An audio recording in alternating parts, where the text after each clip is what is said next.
तुम लोग मुझे ढूंढ रहे हो और मैं तुम्हारा यहाँ इंतजार कर रहा हूँ। हेलो फ्रेंड्स एंड लिसनर्स, सबका बहुत बहुत स्वागत है फर्स्ट डे लास्ट शो के पहले एपिसोड में। आई डोंट नो इसका दूसरा एपिसोड भी होगा कि नहीं, आप सबकी फीडबैक पे निर्भर करता है। मैं हूँ साकिब, आप मुझे जानते हैं, टेनिस विद एन एक्सेंट और थोड़ी बहुत क्रिकेट पॉडकास्ट के थ्रू। और मेरे साथ है मेरे काबिल दोस्त साहिल, जो ट्विटर पे फाहिल के नाम से जाने आते हैं। कैसे हो साहिल? मैं अच्छा हूँ साकिब भाई। बहुत अच्छा लग रहा है कि फाइनली बहुत डिस्कस करने के बाद हम ये पॉडकास्ट कर रहे हैं। तो लुकिंग फॉरवर्ड टू इट। हाँ, बड़ी हिम्मत जुटानी पड़ेगी क्योंकि आई थिंक फिल्मों की फील्ड में ओपिनियन देना इजी नहीं है। और हाँ, एक छोटा डिस्क्लेमर है। हम दोनों ये पॉडकास्ट बहुत टाइम से प्लान कर रहे थे और आज हम इसको दो फैंस की तरह ही शेयर करेंगे लिसनर्स के साथ।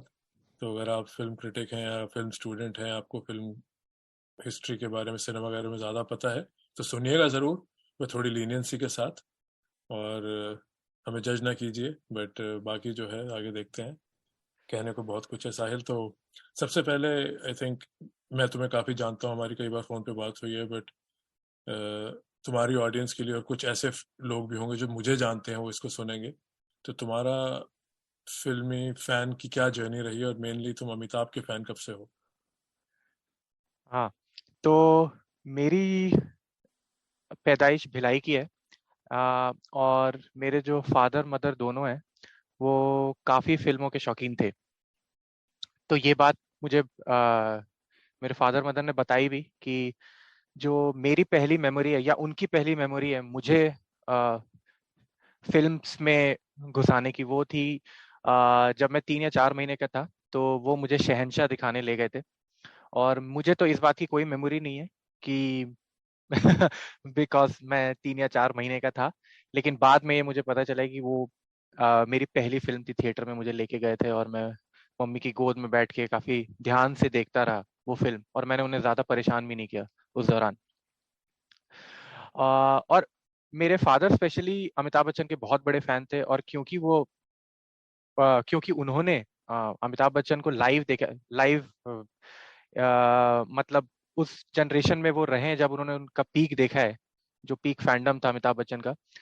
तो उसके कारण उन्होंने मुझे इंट्रोड्यूस कराया अमिताभ बच्चन को। और अगर आपको याद हो तो दूरदर्शन में, I am a 90s kid, तो फ्राइडे और सैटरडे को 9:30 बजे फिल्में दिखाई जाती थी। अ, और खास करके जब अमिताभ बच्चन की कोई मूवी आती थी तो मेरे फादर ये सुनिश्चित करते थे कि मैं वो फिल्म जरूर देखूं, क्योंकि वो तो देखते ही थे और वो मुझे भी बैठा लेते थे और मम्मी भी, तो हम साथ में बैठ के वो फिल्मों का मजा लेते थे। और फिर वो थोड़ी सी फिल्मों की बारीकियां बताते थे कि उन्हें कौन से सीन पसंद है और इस सीन, और उन्होंने कहाँ पर ये देखी फिल्म, और उनका क्या एक्सपीरियंस है। तो ये तो हमेशा से वो जो फिल्में थी अमिताभ बच्चन की, वो मैंने दूरदर्शन के दौरान ही शायद 1 2 3 बार तो उसी समय मैं देख चुका था। और एक और बात है कि मेरे घर में 2 पोस्टर होते थे 90s में। और एक ड्राइंग रूम में होता था, और एक जो बेडरूम की दीवार थी वहां पर था। और वो दोनों पोस्टर अमिताभ बच्चन के थे। तो अमिताभ मुझे ऐसा लगता है कि अब मुझे लगता है कि इट्स लाइक, वो कहते हैं ना कि डेस्टिनी थी कि मैं एक अमिताभ बच्चन फैन ही बनूंगा, क्योंकि घर में हमेशा अमिताभ बच्चन डिस्कोर्स में रहते थे, खास करके जब फिल्मों की बात होती थी। अ, तो ये तो मेरी जर्नी है। अब मैं आपसे ये पूछना चाहता हूँ कि आप, क्योंकि मुझसे थोड़े सीनियर हैं इस मामले में, तो आपने अमिताभ बच्चन के फैंडम को और थोड़े पीक पीरियड पे देखा है, जैसे कि 80s में। क्योंकि मैं जब 90s में देख रहा था तो वो काइंड ऑफ उनका एंड था, उनके फर्स्ट फेज का। वो हम, खुदा गवाह, ये सब मुझे याद है फिल्में, मैं आजाद हूँ। पर उसके अलावा मुझे नहीं लगता कि फिर एक डल फेज भी आया था। तो मैंने एज इन सिनेमा हॉल्स में उनको नहीं देखा। मैंने जैसे बताया कि मैंने दूरदर्शन और केबल टीवी पे ही उनकी फिल्में ज्यादा देखी हैं, स्पेशली 70s और 80s वाली। तो आपका क्या एक्सपीरियंस है अमिताभ बच्चन को लेके, कि आप शुरू से अमिताभ बच्चन फैन थे या फिर आप पहले किसी और के फैन थे और फिर आप अमिताभ बच्चन के फैन बने? नहीं, मैं डेफिनेटली तुमसे एक डेकेड बड़ा हूँ, और तो बिल्कुल तुमसे ज़्यादा पुराना आदमी हूँ। तो मेरा बचपन 80s का है। तो मुझे याद नहीं है कि मैंने अमिताभ की कौन सी फिल्म पहली बार सिनेमा में देखी है, पर मैंने आई थिंक 81 में, जब मैं 4 या 5 साल का हूँगा, तब मुझे काफ़ी मेमोरीज हैं। मैंने नसीब अगर तब आ चुकी थी, हमने बहुत बार देखी थी सिनेमा पे। और मेरे कजन्स फेमसली और इनफेमसली बताते हैं कि शोले के एंड में मुझे मेरे जो सबसे बड़े कज़न है वो गोद में लेके बाहर आ गए थे, क्योंकि मैं अमजद खान को गालियां दे रहा था। ये बड़ी शर्मनाक बात है। बट मेरी जर्नी भी तुम्हारी तरह ही है। मेरे लेट फादर, जिनकी डेथ कुछ महीने पहले हुई है, उनका बहुत बड़ा इन्फ्लुएंस था मेरे मेरे लिए फिल्मों में, क्रिकेट, टेनिस, ज़्यादातर मेरी हर अच्छी आदत उन्होंने, हर शौक उन्होंने इंट्रोड्यूस कराया है। तो तुम्हारी तरह हम लोग भी घर पे दूरदर्शन में और जो भी उस टाइम का मीडियम था 80s में, हम अमिताभ की फिल्में बहुत देखा करते थे। सारी फिल्में देखते थे। I think Amitabh was my first favourite. मैंने मेरे ख्याल क्रिकेट पॉडकास्ट में भी कई बार कहा है कि मेरे बचपन के 4 पिलर्स हैं 80s में: Amitabh Bachchan, Sunil Gavaskar, Tintin the comic character, और बोरिस बेकर। तो बोरिस बेकर सबसे आखिरी में, और मैं बहुत बड़ा टेनिस फैन बन गया। क्रिकेट मेरे लिए फिर उसका नंबर 2 हो गई। बट फिल्मों का आई थिंक जोर, कोई कंपैरिजन नहीं था टेनिस या क्रिकेट से। Film was one of the big entertainments for I think every देसी किड जो 80s या 90s में बड़े हुए हैं। तो मेरी भी जर्नी कुछ ऐसी है। मेरे पास पोस्टर तो कुछ ऐसे खास नहीं थे घर पे, हम्म। बट हमारे पास उस जमाने में ऑडियो कैसेट होते थे मूवी की स्टोरीज के। तो हमारे पास आई थिंक शोले की स्टोरी थी पूरी। तो हम स्कूल से आते थे, मैं और मेरी बहन, मीन उसकी कोई गलती नहीं थी, पर हम लोग खाना खाते हुए कई बार शोले की स्टोरी दोबारा सुनते थे। और कितनी बार वो स्टोरी के एंड में, जब अमिताभ, वो टॉस वाला सीन होता है जब जय और वीरू का क्लाइमैक्स है, तो मैं उस पे सुनते हुए भी आई थिंक मुझे याद है कई बार मैं रोता था जब छोटा था, जबकि मुझे पता था कि ये एक बार पहले हो चुका है, 2 बार हो चुका है। बट आई गेस ऐसी वो ग्रिप थी उस जमाने में। आजकल के शायद 5-6 साल के बच्चे इंडिया में शायद फिल्में ना देखते हों, एंड आई या थिंक बच्चों के पास ऑप्शन भी बहुत ज्यादा हैं। तो थोड़े अब ज्यादा इमोशनली और भावुक, और हम लोग दिल्ली में मजाक उड़ाते थे, ये लड़का, ये आदमी बहुत फिल्मी है। तो आई थिंक मेरी शुरुआत बहुत फिल्मी थी। तो आई थिंक उसमें अमिताभ का बहुत मेजर रोल है। उसकी उनकी कई फिल्में बहुत बार देखी हैं, चाहे शराबी हो, चाहे नसीब हो, इवन मर्द मैंने बहुत बार देखी है, जो कि कभी मैं ट्वीट नहीं करूंगा, पर मैं पॉडकास्ट पे कह रहा हूँ। और हाँ।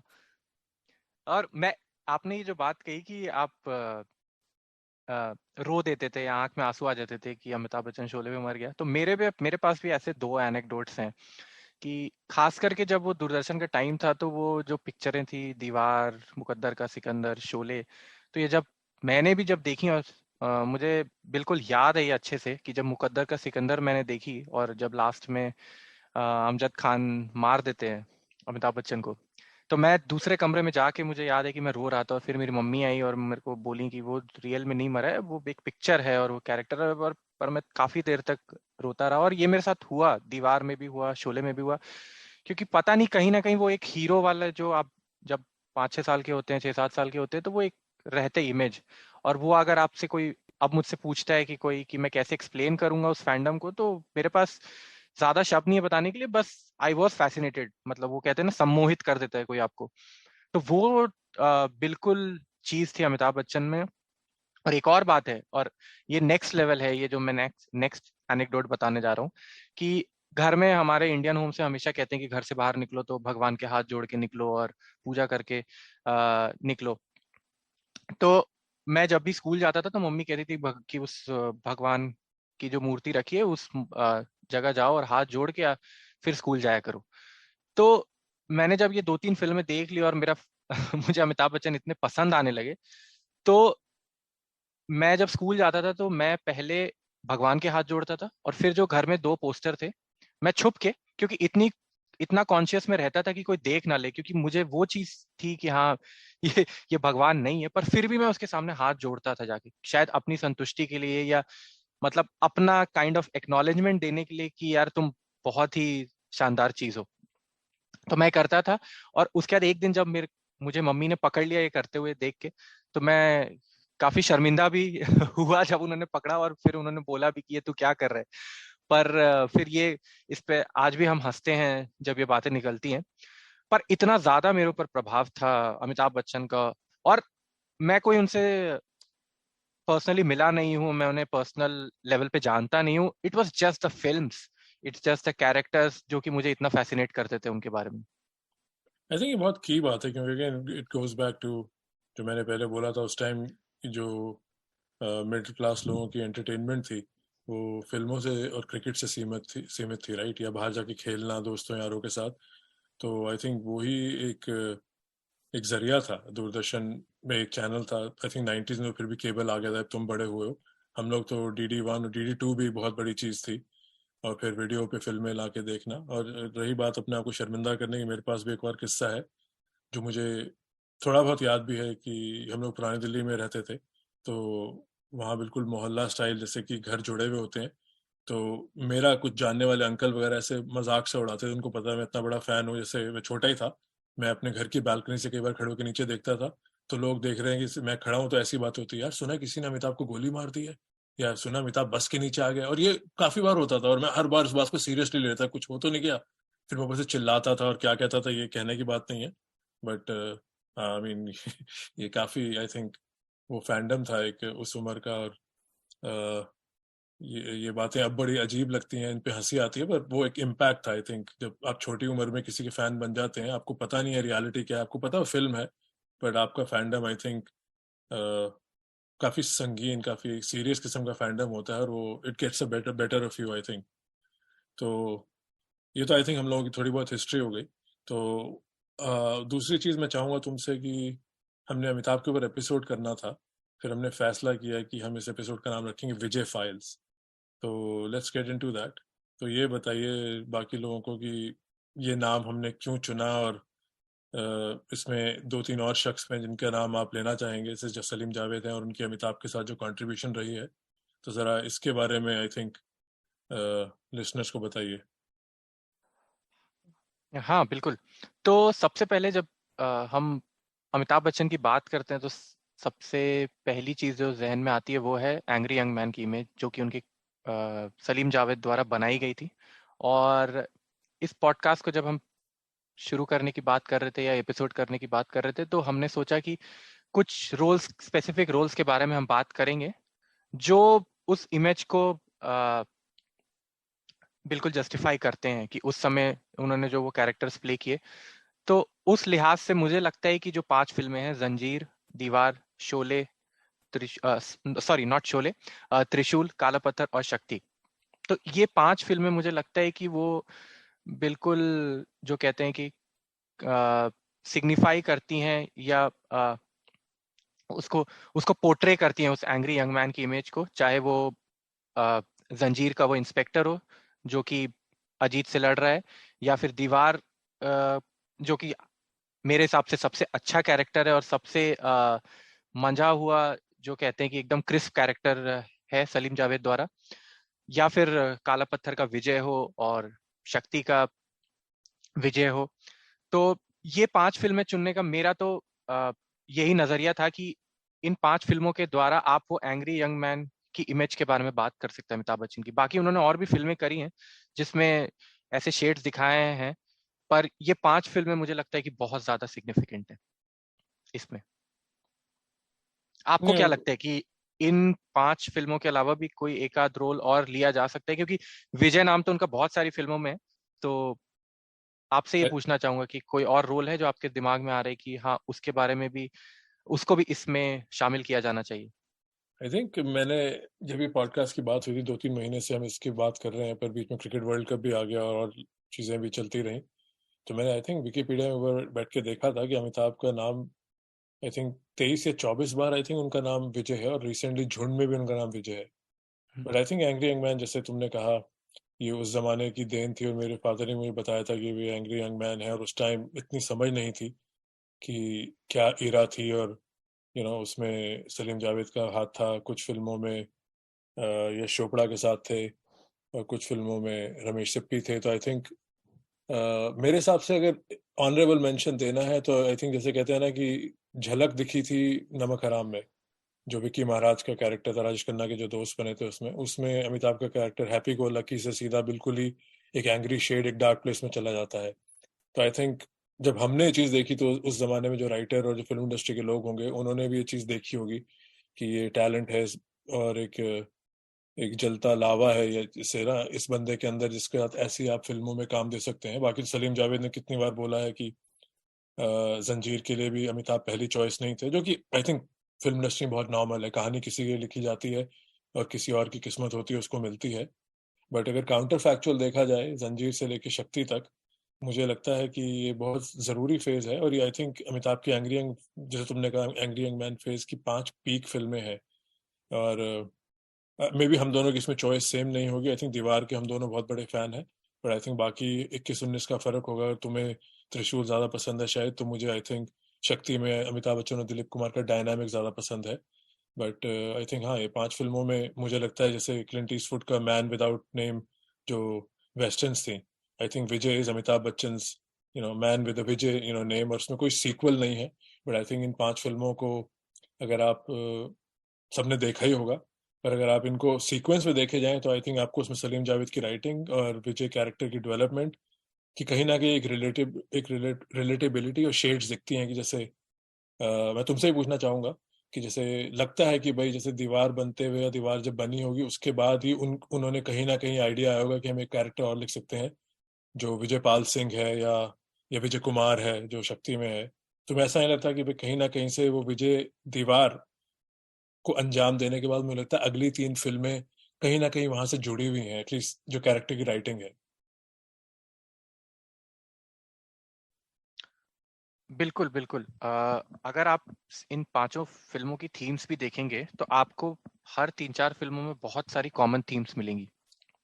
और स्पेशली सलीम जावेद की राइटिंग, मैं हमेशा से ये कहता हूँ कि फिल्में टाइमलेस तब बनती हैं जब उसकी राइटिंग टाइमलेस हो। एक्टिंग एंड ऑल तो आई थिंक जनरेशन के साथ काफी इवॉल्व होती है, बट जो आपकी राइटिंग है वो उस जमाने के हिसाब से, और वो कितना उसको आगे वाली जनरेशन उसको किस तरह से देखती है, वो बहुत कुछ निर्भर करता है कि राइटर ने क्या क्या उसमें एस्पेक्ट्स डाले हैं। तो अगर हम बात करें इन 5 फिल्मों की, तो सबसे पहले आप देख लीजिए कि सबसे पहले ये ट्रुथ टू पावर है वाली बात उठाते हैं अपनी राइटिंग में। कि चाहे आप जंजीर देख लीजिए कि वो एक ईमानदार पुलिस ऑफिसर जो एक माफिया अजीत का जो एक इलीगल लिकर बिजनेस चला रहा है उसके खिलाफ लड़ना चाहता है। दीवार में वो स्टोरी और अच्छी लगती है क्योंकि आ, अगर आप शुरुआत से देखें तो वो एक मजबूरी दिखाई है गरीब इंसान की, और जो कि बिल्कुल अंडर प्रिविलेज्ड आदमी है सत्यन कप्पू, जिसको फोर्स कर दिया जाता है कि वो वैसे तो अगर आप देखें उस मूवी स्टार्ट होती है तो वो स्पीच देता है, एक बहुत ही इम्पैशनेट स्पीच देता है। बट उसके बाद उसको फोर्स किया जाता है कि वो मजदूरों की बात ना करे, क्योंकि ये कॉन्फ्लिक्ट हमेशा मुझे लगता है कि केवल फिल्मों में नहीं, रियल लाइफ में भी आपको एक कॉन्फ्लिक्ट झेलने में, जब कोई ये कहता है कि अगर तुम्हारे ऊपर ये बीतेगी तो तुम क्या करोगे। क्योंकि एक कॉमन थीम जो इन 5 फिल्मों में मुझे लगता है वो है आइडियलिज्म वर्सेस रियलिज्म का। कि हम आइडियलिस्टिक बातें करना बहुत आप भले लिख सकते हैं और उसके बारे में कह सकते हैं कि हाँ ऐसा होना चाहिए, पर लेकिन जब आपको वो करना होता है, जब आपको अपने हक के लिए खड़ा होना पड़ता है, तो कहीं ना कहीं कुछ मजबूरियां होती हैं जो आप नहीं कर पाते। तो दीवार में चाहे वो सत्यन कप्पू का कैरेक्टर हो, या फिर आप त्रिशूल में देखें संजीव कुमार का कैरेक्टर, कि वो फादर के आप अपने फैमिली के अगेंस्ट नहीं जा पाते, इवन दो वो वहीदा रहमान से प्यार करते हैं, लेकिन वो ऐसा दिखाया गया है कि वो पैसे को चुनते हैं। पर मेरे हिसाब से ये भी है कि वो एक इंडियन कंस्ट्रक्ट में मैंने काफी देखा है कि लोग अपनी फैमिली के अगेंस्ट नहीं जाते हैं, and they kind of sacrifice their love for the love of their family. Same चीज आप देखिए शक्ति में, जहाँ पे अश्विनी कुमार बिल्कुल संजीव कुमार को आप कह सकते हैं कि थोड़े से विपरीत हैं, बिल्कुल तो नहीं पर हाँ थोड़े से विपरीत है, जहाँ पे वो मना कर देते हैं गुंडों को कि मैं तुमको जो करना है मेरे बच्चों के साथ, मेरे बेटे के साथ कर लो, लेकिन मैं कॉम्प्रोमाइज नहीं करूंगा। और इवन काला पत्थर में आप देखिए आइडियलिज्म वर्सेस रियलिज्म का जो जो अमिताभ बच्चन के साथ होता है कि उनको अपनी शिप छोड़नी पड़ती है, वो एक तरीके से वो एक कॉन्फ्लिक्ट दिखाया गया है। और मुझे लगता है ये सारी थीम्स जो मिलके जो सलीम जावेद ने लिखी हैं, वो कहीं ना कहीं उनकी ये हर स्टोरीज में आपको दिखेंगी। सही कहा तुमने। आई थिंक अगर आज की जनरेशन की भाषा से बोला जाए तो डेफिनेटली जंजीर का इतना नहीं आइडिया, बट आई थिंक दीवार, त्रिशूल, शक्ति और इवन काला पत्थर में आई थिंक, क्योंकि जो कैरेक्टर विजय पाल सिंह है वो अपने फादर की लेगेसी से लड़ रहा है, तो आई थिंक कहीं हाँ। ना कहीं डैडी इश्यूज कहा जा सकता है कि उस जमाने के। पर आई थिंक जो तुमने बात बोले, एक तो तुमने काफी कवर किया कि भाई उस जमाने की जो स्क्रिप्ट थी और वो एक सिस्टम के खिलाफ और एक समाज के खिलाफ एक नई आवाज तो थी। पर मैंने दीवार उस दिन देखी तो मैं ये पॉइंट भी शेयर करना चाहता हूँ कि दीवार में is a slow burn. It's not कि भाई, इट्स नॉट स्लो बर्न कि भाई वायर या ब्रेकिंग बैड की तरह, पर स्लो बर्न उस हिसाब से कि 2 घंटे 50 मिनट की फिल्म है शायद दीवार। और अमिताभ का पहला सीन 29 मिनट में आता है जब मंदिर की सीढ़ियों के नीचे खड़े हैं। तो उससे पहले निरूपा रॉय, सत्यन कपूर, कमल कपूर, इस सारे कैरेक्टर्स के एक स्टोरी है जो वहां तक पहुंचती है। वरना पहले भी नसीब वगैरह में भी जो होता था, आई थिंक 15-16 मिनट के अंदर आई थिंक हीरो की एंट्री हो जाती थी, कई बार 8 या 9 मिनट में, कि बच्चा कार के नीचे गया, मैकेनिक है, निकला तो बड़ा हो गया। पर दीवार में पूरे 29 मिनट लगे हैं आई थिंक विजय के कैरेक्टर को एंटर होने में। वो मंदिर के नीचे माँ और अपने भाई का इंतजार कर रहा है। तो आई थिंक उस वे में भी दीवार, आई थिंक अपने वे में उनकी राइटिंग का आई थिंक हाईलाइट है, इवन दो इट सक्सीडेड जंजीर। तो तुमने कहा भी जंजीर थोड़ी रॉ है, तो वो मैं समझता हूँ कि भाई क्योंकि वो उसमें अमिताभ की फ्लैशेस ऑफ ब्रिलियंस तो हैं। पर दीवार में आई थिंक लगता है एक मैच्योरेशन पॉइंट है इतनी जल्दी। आई थिंक दैट्स वाई भी राजा सैनी ने भी एक आर्टिकल लिखा था कि अमिताभ का बेस्ट ईयर 75 है। और आई थिंक इसमें दीवार में जो अनअपोलोजेटिक जो उनके नेचर है और जो कितने डायलॉग हम डिस्कस कर सकते हैं, पर आई थिंक सलीम जावेद को पूरे मार्क्स मिलने चाहिए। क्योंकि अगेन तुम्हें रिपीट करूंगा, तुमने कहा इट इज टाइमलेस, कि 75 में फिल्म आई थी ये। और मैंने आई थिंक दीवार देखी होगी पहली बार 83-84 में, जब 8-9 साल का होऊंगा। और फिर मैंने दीवार कितनी बार आगे जाके देखी है। तो I think it it does hold the test of time, कि जो एक टाइमलेस फिल्म का वो है। एटलीस्ट मुझे लगता है, क्योंकि मैंने आज, ठीक है मैं आई एम फ्रॉम 80s, पर मैंने कितनी नई फिल्में देखी हैं, नई तरह की स्टोरी टेलिंग भी देखी है। पर दीवार की एक सोल है, एक पल्स है उस फिल्म की, कि आज भी अगर आप देखो तो आप उस टाइम में जाके समझ सकते हो ये फिल्म का क्या प्रोग्रेशन रहा है, इस फिल्म ने क्या इश्यूज डील किए हैं। और दूसरी चीज में एक बहुत जरूरी है, उस टाइम हमारे यहाँ एंटी हीरो का इतना डेफिनेशन क्लियर कट नहीं था। क्योंकि भाई हॉलीवुड में तो फिल्में बनती थी, डिनीरो जैसे टैक्सी ड्राइवर में, he is the main guy but he is not a good guy. तो वहाँ एक कभी डेफिनेशन की जरूरत नहीं थी कि ये हीरो है या विलन है। जो मेन बंदा है वो नेगेटिव कैरेक्टर में भी हो सकता है।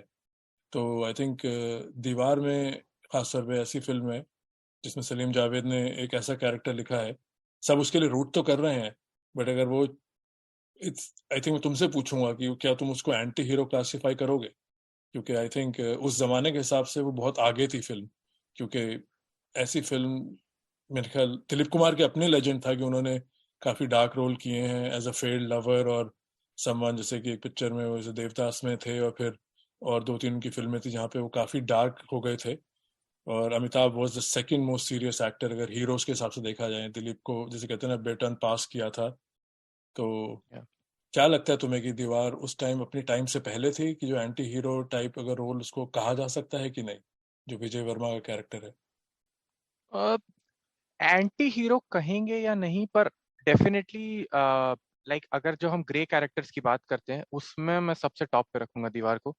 क्योंकि जो ग्रेनेस वो जो एक्सप्लोर करते हैं सलीम जावेद उसमें, और खास करके एज अ फैन अगर मैं आपको बताऊं कि जब मैं शाहरुख खान को बाजीगर में देखता हूँ या अंजाम में देखता हूँ, at the end of the film, ठीक है, मुझे उतना बुरा नहीं लगता है। I know like those are great performances by Shahrukh Khan, but मैं एज अ जो वो उस कैरेक्टर से वो नेगेटिव कैरेक्टर्स ही हैं, चाहे बाजीगर हो, अंजाम हो, डर हो। तो वहां पे मुझे ऐसा लगता है कि वहां पे जब मैं निकल के आता हूँ फिल्म से कि हाँ, obviously Shahrukh Khan is the hero of the film, he is the main lead of that film. पर हाँ, जब मैं फिल्म से बाहर निकलता हूँ ना, तब मुझे इतना कोई दुख नहीं हो रहा है।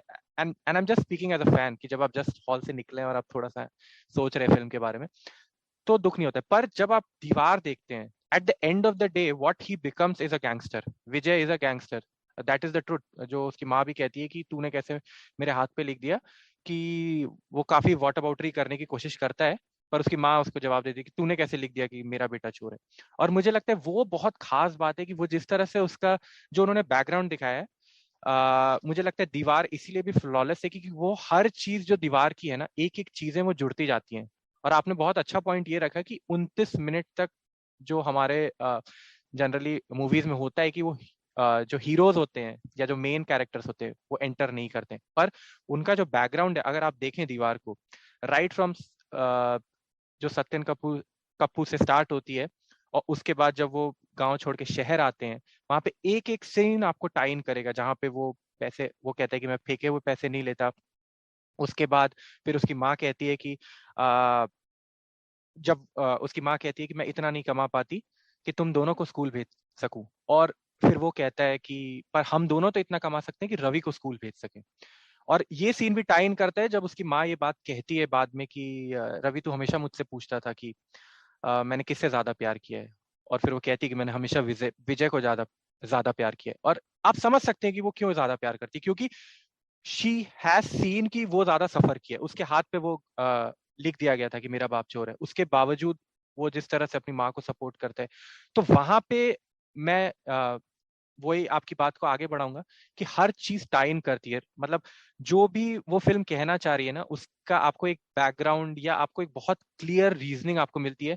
कि बहुत सारे लोग ये कह सकते हैं कि काफी कुछ मतलब स्पून फीड किया है ऑडियंस को, पर हर चीज का एक रिलेशन है फिल्म से। सो इवन दो वो जो सीन है जहाँ पे जो आप पहली बार आप अमिताभ बच्चन और उसको देखते हैं शशि कपूर को, कि वो मंदिर की सीढ़ियों के नीचे खड़ा है। बेहतरीन सीन है जहाँ पे डायरेक्शन भी बहुत अच्छा है कि वो दोनों दो रास्तों पे निकल जाते हैं। और उसके पहले जब वो प्रसाद ऑफर करती है तो वो कहते हैं कि वो फिर मुंह बना लेता है। और शशि कपूर कहता है कि तुम मिठाई समझ के खा लिया करो, और माँ तुम ये नहीं देखती हो कि वो मंदिर नहीं आता है, तुम ये तो देखती हो कि वो मंदिर नहीं आता है, पर ये नहीं देखती हो कि तुम्हारे लिए रोज सीढ़ियों तक आके खड़ा होता है।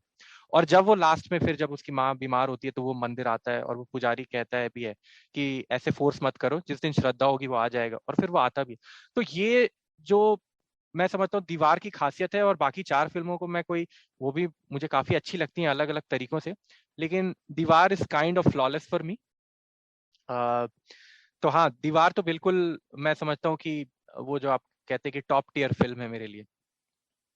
नहीं बिल्कुल, और मैं अगेन ये बोरिंग भी नहीं बना रहा था कि मैं हर बात से अग्री करूं, पर आई थिंक दीवार में तो अग्रीमेंट बनता ही है। बट आई थिंक हाँ लार्जर पॉइंट जो मैं टच करूंगा, वो मैंने भी थोड़ी देर पहले भी कहा था कि भाई इससे पहले जो सारे हीरो थे सीनियर थे, देव साहब, दिलीप साहब, और इवन जो अमिताभ के इमीडिएट सीनियर थे राजेश खन्ना, जहाँ सुपर स्टारडम एक्सचेंज हुआ है, और धर्मेंद्र, शशि कपूर, ये सारे लोग जो थे टिपिकल एक बॉलीवुड का मोल्ड था रोमांटिक हीरो का।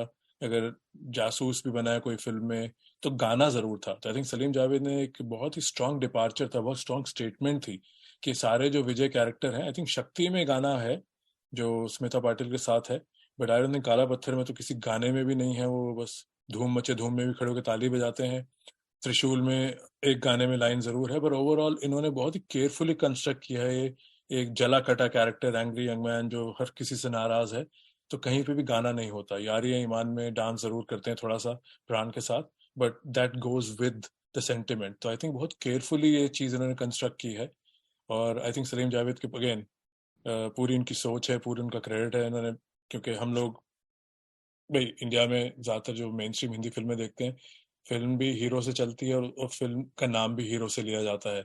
फिर जब आप थोड़े बड़े होते हैं, डिपेंड ऑन किस जनरेशन में है, तो जब हम लोग 20-21 साल के थे या उससे थोड़ा बल्कि लेट, तब हम डायरेक्टर्स का नाम लेने लगे थे। तो मेन चीज तो राइटर्स की है कि भाई किसने कैरेक्टर लिखा है, राइट।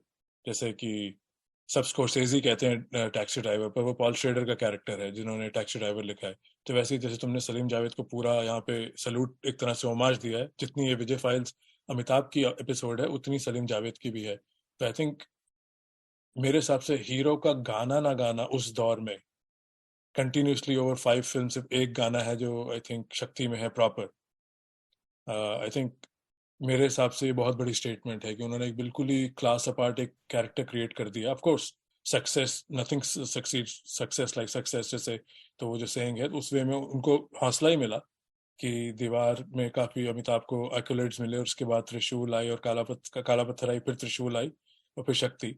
बट आई थिंक ये भी एक मेरे हिसाब से लार्जर पॉइंट है कि it was going against the norm of Hindi film making जो लीडिंग मैन था। क्योंकि अमिताभ को बाकी डायरेक्टर तो नाच गाना गवा ही रहे थे, राइट। प्रकाश मेहरा और मनमोहन देसाई और ऋषिकेश मुखर्जी, वहां पे सब अमिताभ गाना भी गा रहा था और डिफरेंट रोल थे। जैसे मिली और अभिमान भी उस दौर के बहुत अच्छे रोल हैं। और अगेन वो थोड़ी, कई लोग कहेंगे कि वो मसाला फिल्म है Deewar, which I can debate with anyone all day long. But तुम्हें क्या लगता है कि गाना ना गाना was how big of a statement, जिसको हम फॉर ग्रांटेड लेते हैं, but if you look back it was such a departure, मैं बार बार इंग्लिश बोल रहा हूँ, such a departure from everything else जो उस टाइम में चल रहा था। मैं इस बात से मतलब मैं डिनाई तो नहीं कर रहा हूँ कि उन्होंने ये बिल्कुल पर्पसफुली उसको गाने नहीं, पर वो जो कैरेक्टर्स अगर आप देखें तो स्पेशली यहाँ पे जंजीर की बात करूंगा कि जंजीर में वो एक सीन है जहाँ पे वो जया बच्चन बोलती है कि बिल्कुल हंसते नहीं है, और वो प्राण को जाके बताती है, और फिर प्राण उसको इनवाइट करते हैं कि आज मेरा जन्मदिन है और तुम आना, और फिर वो गाना है वो बहुत ही आई थिंक लेजेंडरी गाना है। हम काफी प्राण ने भी बहुत जबरदस्त एक्टिंग करी है, और फिर लास्ट में वो विजय हंसता है। तो अगर आप ये सारे कैरेक्टर्स देखें तो आई थिंक ये बिल्कुल आउट ऑफ सिंक होता कि अगर कोई कि अमिताभ बच्चन जाके वहां पे पेड़ के नीचे या फिर ऐसे कोई गाना गा रहे हैं, है ना। तो इन पांचों फिल्मों में मुझे लगता है कि ये चीज पर्पसफुली है। आई थिंक ये इसका जवाब तो बेहतर सलीम जावेद ही दे सकते हैं कि उन्होंने किस दौरान ये कैरेक्टर सोचे थे, पहले कौन सा कैरेक्टर सोचा। पर ये तो बहुत क्लियर कट है कि अगर आप त्रिशूल भी देखें तो उनका एक पार्ट है जहाँ पे वो मोहब्बत बड़े काम की चीज है जो गाना है, उसमें भी वो एक अलग पर्सपेक्टिव लेके आ रहे हैं अमिताभ बच्चन, कि वो कहते हैं कि ये तो हाँ, बस यही मैंने बोला ना, वो हाँ जला किताबों कटा में है छपते उसमें। हैं, हाँ। बिल्कुल। हाँ तो वही मैं कह रहा हूँ, ये मैं वही बात आपकी बात से सहमत हूँ कि वो तो बिल्कुल है कि वो बिल्कुल अटपटा लगेगा कि अगर वो गाना गाएंगे, क्योंकि वो एक बहुत ही आप कह रहे हैं कि उस कैरेक्टर विजय जो कैरेक्टर इन पांच फिल्मों में उसके अंदर बहुत कॉन्फ्लिक्ट चल रहे हैं। वो इंटरनल जो उसका कॉन्फ्लिक्ट है, जो आपने कहा कि डैडी इश्यूज, जो उसके फादर के साथ इश्यूज हैं, या फिर जो उसे लगा है कि इनजस्टिस हुआ है उसकी माँ के साथ दीवार में, त्रिशूल में, काला पत्थर में तो ही इज अ डिसग्रेस कैप्टन। तो वहां पे तो डायनामिक्स ही अलग है कि एक आदमी जिसको मतलब हम ये कहते हैं रियल लाइफ में भी ना कि इज्जत सबसे बड़ी चीज है ना, कि भले आप कोई आपका घर लूट ले ये है, पर अगर आप कहीं पे आपको ऑफिस में या कहीं भी रियल लाइफ में आपको कोई डिसरिस्पेक्ट झेलना पड़ता है तो वो काफी शर्मिंदगी वाली बात होती है। तो वहां पे वही मैं कहूंगा कि हाँ बिल्कुल वो बहुत सोची समझी राइटिंग है कि वहां पे हीरो को आप गाना गाते दिखाएंगे तो बहुत अजीब लगेगा। हाँ, नहीं, आई थिंक हम सेम बात ही कह रहे हैं, बट आई थिंक मैं उनको और उनकी तारीफ ही करना चाह रहा हूँ कि उस वक्त हाँ ऐसी राइटिंग क्रिएट करना, ऐसा हीरो इमेजिन करना, आई थिंक बहुत बड़ा रिस्क था। बट हाइंडसाइट में लग रहा है कि that risk not only became a template, I think उसके बाद एंग्री यंग मैन एक तरह से 80s 90s तक काफी और हीरोज भी इंस्पायर हो गए उन्हीं टाइप की स्क्रिप्ट्स में आए हैं। सनी देओल, संजय दत्त, अनिल कपूर, काफी लोगों ने उस तरह की, अजय देवगन एक्टिंग की है। आई थिंक जैसे दिलीप कुमार ने देवदास के साथ, आई थिंक देवदास की तो एक तरह की लेजेंडरी लाइन बन गई थी स्कूल कॉलेजेस में, क्यों भी देवदास बन के घूमते हो, राइट। तो I think angry hmm young man का भी वही एक किरदार है जिससे आई थिंक बहुत लाइफ लाइन्स बनी है बॉलीवुड स्टोरी टेलिंग की, हिंदी फिल्म स्टोरी टेलिंग की। और मैं दीवार की राइटिंग में, जैसे तुमने अभी बात की, जैसे काफी कॉन्फ्लिक्ट दिखाए हैं मुझे। वो सीन तो सबको पसंद ही है कि भाई मैं तुम लोगों का यहाँ इंतजार कर रहा हूँ, और वो तो जितनी बार देखो मैं फेंके हुए पैसे नहीं उठाता, या क्या मैं भी मुंह छुपा के भाग जाता, वो तो अपने आप में एक मिसाल टाइप सीन्स हैं ही। जो जो मैंने दीवार पिछली डेकेड में देखी है, बल्कि कोविड में 3-4 बार देखी है, तो मुझे परवीन बाबू की जो एंट्री होती सोना बार में, आई थिंक वहां मुझे सलीम जावेद की राइटिंग बहुत क्रिस्प लगी है। क्योंकि वो एक सीन में उन्होंने बता दिया है कि इस बंदे के पास ना रिलेशनशिप का टाइम है, ये बहुत ही सूखा सा आदमी है। पर वहां पे वो कार में बैठ के जाते हैं, और फिर वो एक एक्सचेंज होता है कि तुम जैसी लड़कियां रोज कपड़ों के साथ अपना नाम भी बदलती हैं, और फिर वो कहते हैं कि मैंने आज किसी को पहली बार अपना नाम बताया है, और अमिताभ फिर वो जो लुक देते हैं। तो आई थिंक वो सीन अपने आप में इतना सक्सेस और हिडन जेम है मेरे लिए। क्योंकि भाई बचपन से दीवार को गैंगस्टर और एक्शन फिल्म, फिर बाद में डायलॉग बाजी की फिल्म, तो वो जो एक डायनामिक है कि ऐसे बंदे की भी एक गर्लफ्रेंड बनेगी और बहुत जल्दी होता है वो सब कुछ, मतलब 2 घंटे 50 मिनट की फिल्म में भी उन्होंने इतनी खूबसूरती से सीन को फोल्ड कर दिया है। नेक्स्ट टाइम दिखाया है कि they are pretty much, they are a couple. तो उस हिसाब से मुझे अगेन उस जमाने की बहुत ही शार्प राइटिंग लगती है, और उस राइटिंग में जो परवीन बॉबी के मुंह से भी डायलॉग निकल रहे हैं, that also defines the image of Vijay. क्योंकि Vijay is the centre piece of the film कि व्यूअर्स के लिए, क्योंकि अगेन अभी वही वाली बात होगी, लोग कहेंगे तुम बाल की खाल निकाल रहे हो, पर ऐसा होता है जब आप किसी फिल्म को या किसी बुक को या किसी मैच को 10-12 बार देख लें ज्यादा, तो आपको वो चीजें भी दिखती हैं जो पहले नहीं दिखी थी। और मैं तो यही मानता हूँ आपको शायद वो चीजें भी दिखने लगती हैं जो डायरेक्टर ने सोचा भी नहीं था, अभी आपकी इंटरप्रिटेशन है। तुम्हें क्या लगता है इस सीन के बारे में जो मैं कह रहा हूँ? हाँ बिल्कुल, मुझे तो इस सीन का जो भले आपने जो बात कही कि लोगों को ज्यादा ये सीन याद नहीं हो बिकॉज इसमें वो कोई बहुत क्या कहते हैं कि इम्पैक्टफुल कोई डायलॉग नहीं है, पर जो वो कहता है कि इस तरह से कुछ कहता है कि ऐसी लड़की का क्या नाम हो सकता है, ऐसा ही कुछ कहता है ना अमिताभ बच्चन हाँ, वो जब कहते तुमने मेरा परवीन नाम बाबू। नहीं पूछा, तो कहते तुम जैसी लड़कियां रोज अपने हाँ लिबास का अपना नाम बदलती हैं। हाँ, कि तो ये सीन आई थिंक ये बहुत इंपॉर्टेंट सीन है कि उस समय अगर आप देखें परवीन बाबी के लिहाज से भी, तो जो उस समय औरतों को पोर्ट्रे किया जाता था, मुझे लगता है वो भी काफी एक डिफरेंट एंगल से इन्होंने पोर्ट्रे किया है दीवार में, because she is the love interest of Vijay. अब विजय जैसा बंदा अगर आप देखें कि जो, बिकॉज उसका एक ही मकसद है लाइफ में कि अपनी माँ को खुशियां देनी है, वही उसका पर्पस है लाइफ में। उसने जो कुछ भी झेल रखा है अपनी लाइफ में, जो सफरिंग्स है उसकी, उसके अलावा उसका और कोई ऐसे मोटिव नहीं है लाइफ में, ही is not looking out for love. पर हाँ, जब उसे परवीन बाबी मिलती है तो एक इंटरेस्टिंग कैरेक्टर है कि जो उसकी वेवलेंथ उससे मैच करती है, और फिर वो भी अपने ओपन अप करती है उसके सामने। तो मुझे ऐसे बहुत कोई खास मैं कहूंगा कि मेरे दिमाग में कोई छाप नहीं है उस सीन की। पर हाँ, अ, ये जरूर कहना चाहूंगा कि साइलेंस इसमें बहुत यूज करते थे सलीम जावेद अपनी राइटिंग में। तो इस सीन में भी अगर आप देखें तो जब वो जाते हैं बैठते हैं साथ में बार में, अम, तो एक ऑकवर्ड सा साइलेंस रहता है जब वो एक दूसरे को देखते हैं। और तो हाँ, है तो मेरे हिसाब से तो उतना मेरे को याद नहीं है सीन के बारे में, लेकिन हाँ, अच्छा सीन है। हाँ, बस मैं इसमें थोड़ा सा जरूर हंसी के लिए चाहे डालूंगा। हल्की सी एक गिला इस सीन से ये है कि अमिताभ बचपन में स्कूल तो जाता नहीं है, तो अमिताभ इंग्लिश नहीं बोलते, पर जब उठते हैं वो कहते बारमैन। तो आई थिंक बारमैन कहना, आई थिंक एक बहुत ही पढ़े लिखे आदमी का इंग्लिश वर्ड का यूज है। तो वहां हाँ पे I think that's my only गिला इस सीन से, कि आई थिंक अमिताभ को हमें दिखाया कि वो स्कूल नहीं गया है। तो इवन दो उस सीन में उन्होंने इंग्लिश नहीं बोली है, पर बारमैन कहने के बारमैन कहते हैं। तो मुझे लगता हाँ है थोड़ा सा सोफिस्टिकेटेड एक्सेंट है, बट अगेन ये पॉडकास्ट में मैंने हम्म, जबरदस्ती का ईस्टर एग डाला है, अगर आपको ना पसंद आए तो जरूर बताइएगा। बट एनीवे, हाँ हाँ, हाँ। इस पे एक और चीज है, ये जो साइलेंस की आप बात कर रहे थे, अब मतलब मैं जो कह रहा था, तो साइलेंस अगर आप देखें तो इनकी स्क्रिप्ट का बहुत अहम हिस्सा होता था। अगर आप काला पत्थर उठा लें, वो जो सीन है शत्रुघ्न सिन्हा के साथ, जो एक ये आपस में जो एक ईगो बैटल चल रहा है दोनों का, वो आते हैं चाय पीने और वो वहां पे उससे छीन के सिगरेट जला लेता है।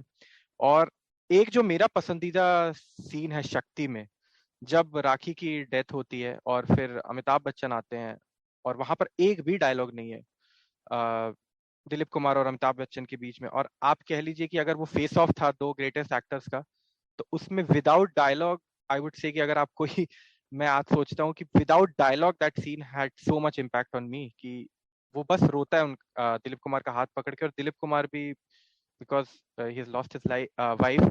तो जिस तरह के इमोशन उन्होंने दिखाए हैं, और मैंने ये चीज पढ़ी भी थी कि उन्होंने उसके बारे में डिस्कस किया था सलीम जावेद ने, और वो शायद पहले उसमें एक या दो डायलॉग्स थे, पर उन्होंने बाद में डिसाइड किया कि इसमें डायलॉग्स नहीं रहने चाहिए, ये सीन बिना डायलॉग के ही काफी कुछ कन्वे कर जाएगा, और वही हुआ। मुझे लगता है कि शक्ति की राइटिंग इन पांचों फिल्मों में सबसे वीक लगती है, लेकिन वो जो पार्ट है स्पेशली जो उन्होंने वहां पे डाला है अमिताभ बच्चन और दिलीप कुमार का रोते हुए राखी की डेथ पर, वो मुझे लगता है कि वो उनकी राइटिंग दर्शाता है कि वो कितने मतलब इम्पैक्टफुल राइटिंग थी, कि विदाउट एनी डायलॉग उसमें कुछ नहीं है, उन्होंने क्या नरेशन दिया होगा कि बस आपको आके आपकी माँ मरी है और आपकी पत्नी मरी है, और उसके बाद आपको you have to emote those emotions.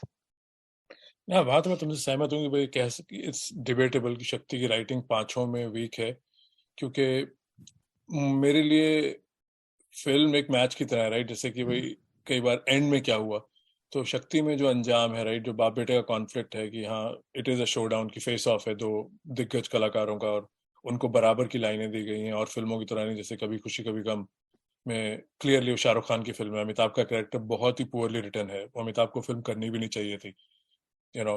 But going back to Shakti, तो मुझे शक्ति में अमिताभ का इंजाम है, जो अश्विनी कुमार इनमें अपने बेटे को एयरपोर्ट पे मार देते हैं, और फिर अनिल कपूर से कहते हैं कि भाई हाँ ये मेरे बेटे और मेरी कहानी थी, एक मुजरिम की और एक ऑफिसर की। वो भी फिर कहते हैं कि मैं भी दादाजी पुलिस इंस्पेक्टर ही बनूंगा। तो मेरे लिए ये फिल्म का एंड त्रिशूल से थोड़ा बेटर है। मैं ये नहीं कह रहा कि त्रिशूल में एंड में किसी को मरना चाहिए था, मेरे लिए त्रिशूल का जो कॉन्फ्लिक्ट है, त्रिशूल में Amitabh is flying I think at a very high, उनकी पीक की फिल्मों में से एक है। पर त्रिशूल मेरे लिए इन 5 फिल्मों में मैं उसको सबसे नीचे रखता हूँ। जंजीर को मैं फ्री पास देता हूँ, जंजीर इज द बिगिनिंग, वहाँ रॉनेस बहुत है, तुमने कहा था, वहाँ हमें पता नहीं था आगे क्या हो रहा है, वहाँ ग्लिम्स दिखता है हमें, और अमिताभ सबसे रॉ है उसमें। तो त्रिशूल और शक्ति में मेरा यही है कि भाई एक जगह दिलीप कुमार है, वो जो अपने वे में आर्ग्यूबली अपनी जनरेशन के और शायद ऑल टाइम फाइनेस्ट एक्टर्स में से एक हैं। तो जब वो फेस ऑफ, मुझे लगता है कि काफ़ी फिल्मों में ऐसे कलाकार जोड़े गए हैं। तो Shakti to me is more like highlights, कि भाई वो फेडरर नडाल या फेडरर जोकोविच का मैच है, धाए धाए मार रहे हैं दोनों तरफ से, और दोनों को सलीम जावेद ने और मुशीर रियाज और रमेश सिप्पी, इन सब ने मिलके इन दोनों लोगों को इक्वल लाइंस दी हैं। अमिताभ जब उनका जवाब भी दे रहा है, कई जगह उनकी इज्जत कर रहा है एक बेटे की तरह अदब में, और फिर फ्रस्ट्रेशन में, जैसे वो सीन है कि अमिताभ शक्ति में जब इनका फेस ऑफ होता है, दिलीप कुमार के पास गन नहीं है तो अमिताभ के पास गन है उस वक्त, तो फिर एंड में वो अपनी पिस्तौल फेंक के दिलीप कुमार उनको गिरफ्तार कर लेते हैं। तो आई थिंक शक्ति में वो चीजें जो हैं, हाँ स्टोरी तो मसाला है, तो मेरे लिए शक्ति त्रिशूल से ऊपर है। तुम्हारी क्या रैंकिंग है? मेरी रैंकिंग है दीवार, काला पत्थर, अ, शक्ति जंजीर में टॉसअप है, और 5वें नंबर पे त्रिशूल। पहली तो हाँ डेफिनेटली दीवार ही है मेरी। सेकंड आई वुड से काला पत्थर, थर्ड त्रिशूल, फोर्थ आई वुड से जंजीर, और फिफ्थ शक्ति। ये 5 मेरी रैंकिंग्स होंगी। अच्छा, एक और चीज मैं बात करना चाह रहा था साकिब भाई, कि अगर आप इन कैरेक्टर्स को देखें कि हम रूट क्यों करते हैं, क्योंकि जैसा कि मैं पहले कह रहा था कि eight the end of the day बहुत दीवार, शक्ति, और इवन इन त्रिशूल he is kind of like, हाँ पर वहां पे ठीक है आपको मोटिव समझ में आता है कि वो अपने फादर से लड़ने जा रहे हैं, like but he is still kind of immoral. तो मुझे एक जो बहुत ही नोटिसेबल एस्पेक्ट लगता है इनकी राइटिंग का, कि इवन दो they like they are immoral people, uh, when I say immoral people, Vijay, I'm talking about Vijay, but he's always, if you see, there are shades where he's like fighting for the weaker section of society. जो उसका compassion है वो कभी नहीं जाता है। तो चाहे आप दीवार में देख लीजिए कि तब तो वो गैंगस्टर बना नहीं होता, लेकिन उसका अल्टीमेटली वो गलत काम करने के लिए रेडी हो जाता है, लेकिन जब वो डॉक पे काम कर रहा है तो वहां पे जब वो मजदूर की डेथ होती है तो फिर वो जाके लड़ता है कि मैं हफ्ता नहीं दूंगा, कि ये गलत चीज है, तो आवाज उठाता है अपनी। सेम चीज मैं देखता हूँ कि जंजीर में भी है, कि वो जो ओम प्रकाश का कैरेक्टर है डिसिल्वा, वहां पे भी उसका एक कॉन्फ्लिक्ट चल रहा है, कि उसको पता है कि वो उसको टारगेट करेगा, और जया बच्चन उसे कन्विंस कर लेती है एक पॉइंट पर कि यार कि तुम्हें सारी ये सारी फाइट लड़ने की क्या जरूरत है, तो बाकी लोगों पे छोड़ दो और हम अपना घर सेटल करते हैं। पर वहां पे वो फिर से उसको वो जो कहते हैं कि अवेकनिंग होती है, वो जाके डिसिल्वा से मिलता है, और फिर उसको वो लगता है कि नहीं नहीं मुझे इनके लिए लड़ना चाहिए, and he is kind of lost because of that, कि मैं लड़ नहीं पा रहा हूँ उन गरीब लोगों के लिए। सेम चीज आप काला पत्थर में भी देखेंगे कि वो आया तो है कि वो अब उसको कोई, वो एज अ मजदूर काम कर रहा है, उसको किसी से कोई मतलब नहीं है, वो ज्यादा किसी से बात नहीं करता है, लेकिन जब वहां पर एक्सीडेंट होता है माइन में, तो फिर वो जाता है और प्रेम चोपड़ा को फिर वो कहता है कि अगर फिर से किसी के साथ कुछ हुआ तो फिर मैं तुम्हें नहीं छोड़ूंगा। और त्रिशूल में एक ये चीज जो मुझे बहुत अच्छी लगती है, जो मैं कहूंगा कि एक ऐसा आदमी जो आर के गुप्ता को तबाह करने के लिए निकला है, कि मैं कुछ भी कर दूंगा और मुझे बस कि वो यही, और वो करता भी कि वो जो कॉलोनी बना रहा है वो कहते हैं कि हम कम दामों में बेचेंगे, और वो फिर कहती है कि दिवालिया निकल जाएगा, बोलते कि मैं लेके क्या आया था, मुझे तो कुछ नहीं चाहिए। पर जब वो भंडारी उसको इनसाइडर इन्फॉर्मेशन दे रहा होता है, और जब उसे पता चलता है कि आर के गुप्ता ने राखी को निकाल दिया है, तो वो जाता है और फिर वो तुरंत बता देता है कि ये है भंडारी जो इनसाइडर इन्फॉर्मेशन दे रहा है, और तुमने गलत इंसान को निकाला है। तो वहां पे भी उसकी even though he is ready to do anything to go against R K Gupta, पर वहां पर भी उसका एक एथिक्स है, मॉरल्स हैं, कि वो किसी कह रहे हैं कि गलत इनोसेंट के साथ वो गलत होता देखना नहीं चाह सकते। तो वो बहुत आई थिंक इम्पॉर्टेंट बात है उनकी राइटिंग में, क्योंकि वो चीजें आपको याद रहती हैं कि कहीं ना कहीं वो जो वो गरीब आदमी के लिए लड़ रहा है, वो आप हमेशा याद रखते हैं कि know like he has got his heart in the right place, that person. नहीं, आई थिंक वो तो क्लियर है। आई थिंक, और मैं हल्का सा यहाँ पे बस ये कहूंगा, ये नहीं कि मैं तुमसे एग्री नहीं करता। आई थिंक जंजीर, विजय फाइल की सारी फिल्मों, जंजीर में ही इज अ पुलिस ऑफिसर, तो वहाँ वो गलत तो हो ही नहीं सकता, चाहे सिस्टम के खिलाफ लड़ रहे हैं, but he is a cop. बाकी तीन में जहाँ वो डैडी इश्यूज वाली बात है, दीवार, त्रिशूल और शक्ति, वहां पे घर पे इश्यूज हैं, तो वो बस घर से इतना नाराज, इतना नाकाम है कि बस वो जमाने पे गुस्सा निकाल रहा है। और वो, और दीवार और सॉरी शक्ति और त्रिशूल में तो आई थिंक सेम डायलॉग भी है, जब वो बोलता है कि मैं अकेला आया हूँ और मैं अकेला करूंगा। I think same line pretty much, जैसे वो जेके का भी शक्ति में वो ट्रक के साथ अमरीश पुरी के उसके अड्डे पे ले जाके उनका ट्रक लेके फिर कुलभूषण खरबंदा के पास आता है, और उसमें बोलता है कि मेरा नारंग साहब, मेरा एक वही मानना है कि मैं अकेला हूँ और मेरे जितनी जेके से नफरत थी, मैं ये काम किसी आदमी, कोई भी आदमी बेसिकली काम कर सकता था जिसको अपने आप पे इतना भरोसा है। तो आई थिंक मेरा ये भी मानना है, जैसे मैंने पहले भी कहा था, कि दीवार की सक्सेस के बाद आई थिंक कहीं ना कहीं इनके पास भाई राइटर लोग हैं, इन्होंने कुछ ना कुछ देखा होगा, इन्होंने उसी कैरेक्टर को एक्सटेंड करते गए। और मैं ये नहीं कह रहा हाँ, कि उस कैरेक्टर के बाद स्टोरीज बनी है, but I would love to ask Salim Javed ये वाला सवाल कभी अगर मौका मिला, तो लाइफ ने ऐसा मौका दिया कि भाई आपने कब इंस्पायर होके, कि आपने कहानी लिखी है या आपने उस कैरेक्टर को आप मॉडिफाई करते गए, क्योंकि काफी शेड्स हैं दीवार के कैरेक्टर से ही डेफिनेटली त्रिशूल और काला पत्थर के, सॉरी त्रिशूल और शक्ति के कैरेक्टर निकले हैं। काला पत्थर में थोड़ा डिफरेंट है कि वहां पे इतने स्ट्रांग फादर इश्यूज नहीं है, और वो एक शिप को छोड़ के कैप्टन जो एक डिस्ग्रेस की लाइफ जी रहा है, वो डेफिनेटली एक डिफरेंट किस्म का, जो कहते हैं इस आदमी के अंदर ज्वालामुखी बसता है, तो आई थिंक वो डिफरेंट किस्म का रोल था। इवन दो जो तुमने कहा साइलेंस और मैन ऑफ फ्यू वर्ड्स, वो तो सबसे पीक तो काला पत्थर पे ही है, क्योंकि उसके आसपास जो कैरेक्टर हैं शशि कपूर और शत्रुघ्न सिन्हा, वो अपने वे में काफी लाउड है। Shashi Kapoor is jovial loud and Shatrughan Sinha is annoying loud. I mean sorry कोई फैन है तो, पर वो बधाइयों के लल्ला और ये सब डायलॉग मतलब मुझे तो कोई पसंद नहीं थे, बट और अमिताभ के आगे उनकी एक्टिंग लगती भी बहुत लाइट वेट है।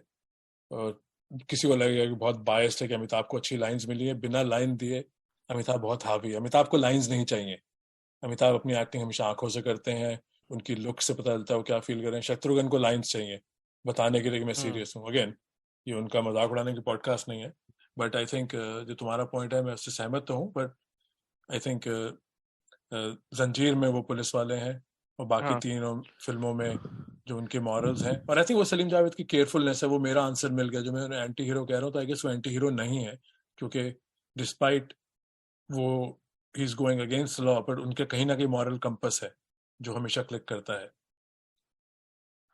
हाँ। और आप देखेंगे कि वो तो उन, आप अगर उन 3-4 कैरेक्टर को आप बार बार देखेंगे तो आपको बहुत सारी कॉमनैलिटीज मिल जाएंगी। जैसे कि अगर आप देखें कि शक्ति में there is a father who doesn't compromise, वो कह देते हैं कि मैं कॉम्प्रोमाइज नहीं करूंगा। दीवार में उल्टा है, सत्यन कपूर कॉम्प्रोमाइज कर जाते हैं।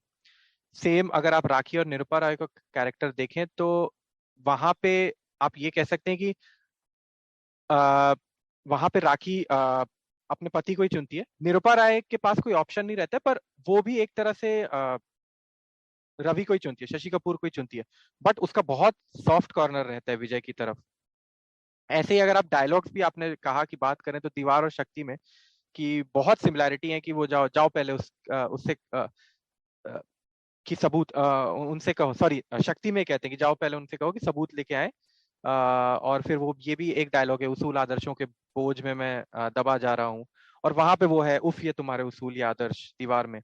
तो ये तो बहुत सारी कॉमनैलिटीज आपको मिल जाएंगी दीवार शक्ति में। इवन त्रिशूल में मैं कहूंगा कि वो जो फादर के साथ कॉन्फ्लिक्ट है वो दीवार से बहुत मेल खाता है, कि उन्हें लगा है कि भाई दीवार में उन्हें यही लगता है कि हमारे फादर हमको छोड़ के चले गए। वो कहते भी कि कि मैं भी क्या उनकी तरह भाग जाता। और फिर त्रिशूल में जब वही है तो वो जाके कहते हैं कि मैं उसका बेटा हूँ, उस शांति का बेटा हूँ। और इस तरह से तो ये तो बहुत सारी कॉमन चीजें हैं उनकी राइटिंग में, जो कि उन्होंने एक्सप्लोर करी है अलग अलग तरीके से।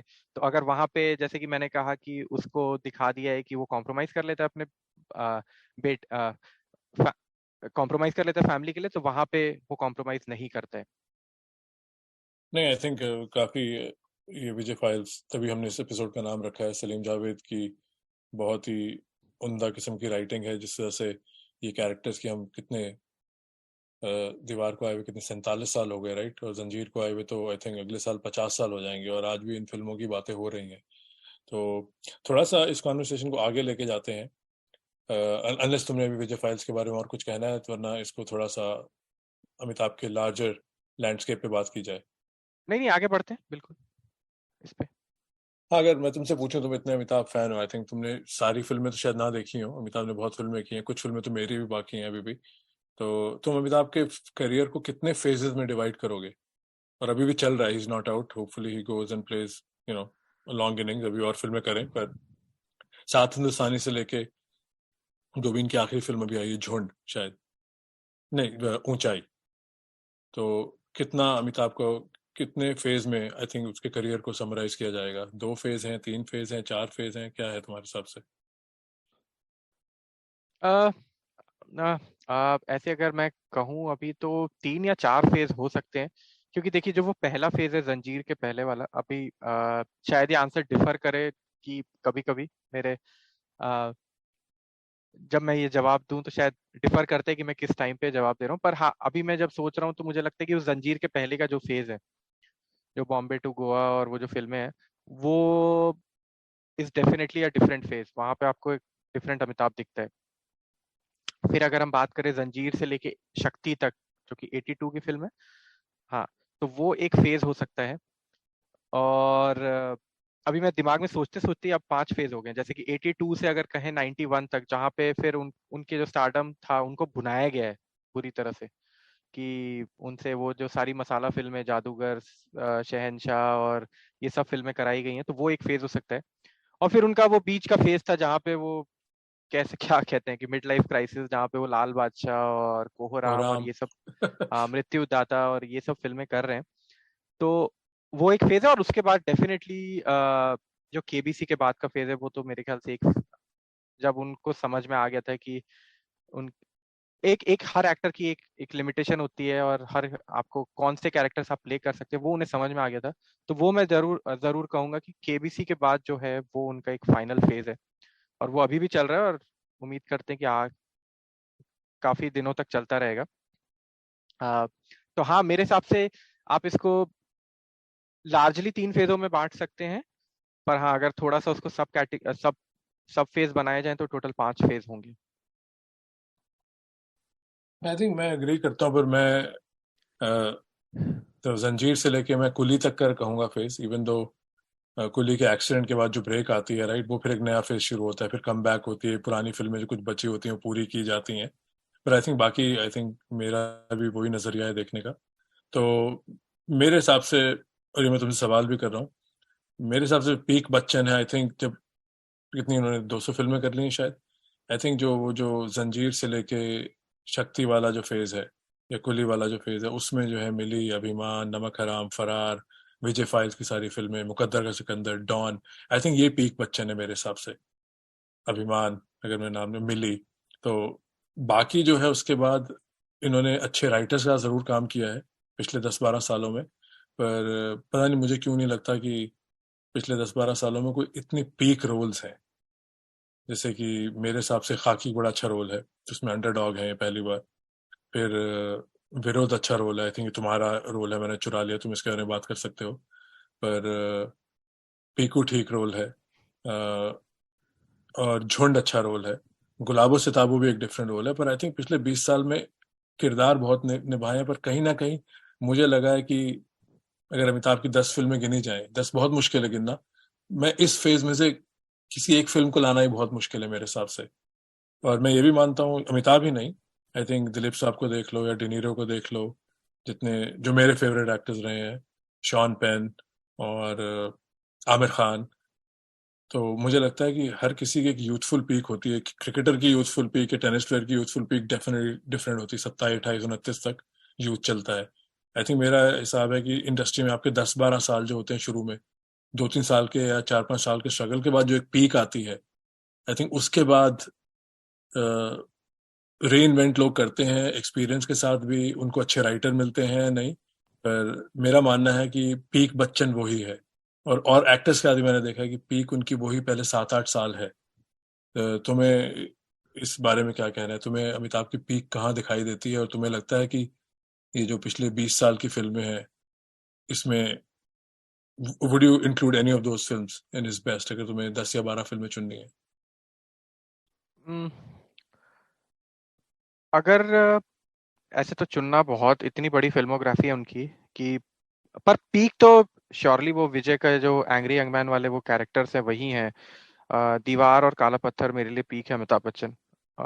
त्रिशूल में उसका एक्सटेंशन है। पर हाँ, ये दो फिल्में हैं जो मैं कहूँगा कि जो अगर आप अमिताभ बच्चन की फिल्म देखना स्टार्ट कर रहे हैं या आपने नहीं देखी है तो जरूर दीवार और काला पत्थर जरूर देखनी चाहिए आपको। और आपने कहा कि पिछले 20 सालों में आपने खाकी का नाम लिया, पर खाकी भी मुझे लगता है वही एंगर को दिखाने की कोशिश करी है। वो जो एक, उसमें काफी सीन्स है जहाँ पे वो एक पुलिस वाले से बात कर रहे हैं, और जब वो कहते हैं कि अगर पुलिस चाहे तो एक छोटे से बच्चे का खिलौना नहीं चुरा सकती है, फिर वो जब एक मॉब से बात कर रहे हैं और वहां पे थोड़ा सा वो कहते भी कि कौन बोला इस तरह से, तो वो एंगर दिख रहा है। और वो एक बूढ़े कैरेक्टर, बूढ़ा पुलिस वाला है, he is not a young policeman. तो वो शेड्स हैं उनके, जो विजय वाले, जो सलीम जावेद वाले शेड्स हैं वहां पे राजकुमार संतोषी ने वही शेड्स डाले हैं मेरे हिसाब से। उसके अलावा आपने तो काफी फिल्मों का नाम तो ले लिया। जैसे विरुद्ध होगी, विरुद्ध मेरा one of the favourite performances है, और जो भी ये पॉडकास्ट सुन रहे हैं उनको मैं जरूर कहूंगा कि विरुद्ध भी आपको देखनी चाहिए। और खास करके वो सीन जब वो बेंच पर बैठे हैं और वो ही has basically lost the son, और he try he tries to laugh by looking at that, what do we say, जो लाफिंग सेशंस होते हैं हमारे मॉर्निंग में, हाँ, लाफ्टर थेरेपी वाले सेशंस, तो वो सीन सबको जरूर देखना चाहिए कि दैट शोज कि अमिताभ बच्चन कितने महान एक्टर हैं। उसके अलावा कुछ फिल्में हैं जैसे कि भूतनाथ रिटर्न्स में कहूंगा कि मुझे एक्टिंग उनकी पसंद आई थी। उसमें गुलाबो सिताबो आपने कहा, अच्छा काम है उसमें। और पर हमें ये भी नहीं भूलना चाहिए कि अब जो वो रोल्स करेंगे उनको एक मेन लीड का रोल मिलना बहुत मुश्किल है। कि अगर वो खाकी जैसी फिल्म है तो ही वो इतने निखर के आ सकते हैं, क्योंकि 2000 के स्टार्टिंग में उन्होंने वो काफी कुछ करने की कोशिश की। अक्स, आंखें, ये सब। आंखें में मुझे लगा कि काफी वीक था उनका परफॉर्मेंस, पर उन्होंने ट्राई किया उनको फिर से वो एज अ मेन लीड, कि वो लीड है और बाकी दो तीन लोग उनके सपोर्ट में हैं, और वैसी फिल्में बनाई गई।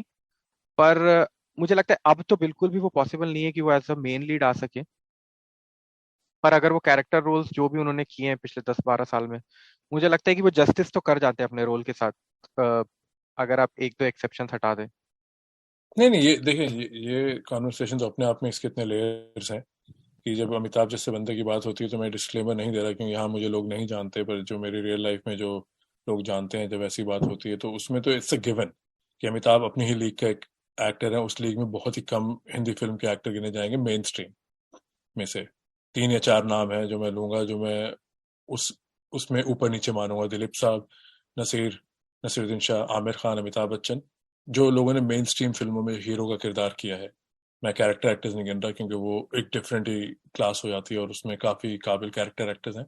तो विदाउट विदाउट डाउट कि अमिताभ को मैं ये तो नहीं कह रहा हूँ वीक है, पर अपने हिसाब से जो पिछले 20 साल में जो उनके रोल हैं, ठीक है, उनके लिए लिखे नहीं गए, और कैरेक्टर एक्टर जब आदमी बनता है, पर इवन उस हिसाब से राइटिंग अच्छी थी या नहीं थी, इतने मेरे हिसाब से जो उनकी क्षमता है, जो उनका स्टैंडर्ड है, राइट, उस हिसाब से मेरा कहने का नजरिया था कि भाई इतने जबरदस्त रोल नहीं है। और दूसरी बात, तुमने खाकी का कहा, खाकी में ये बात ऐड करना चाहूंगा, वहां पे अंडरडॉग है, he is a loser kind of a cop, जो डिपार्टमेंट में जिसकी इतनी इज्जत नहीं है।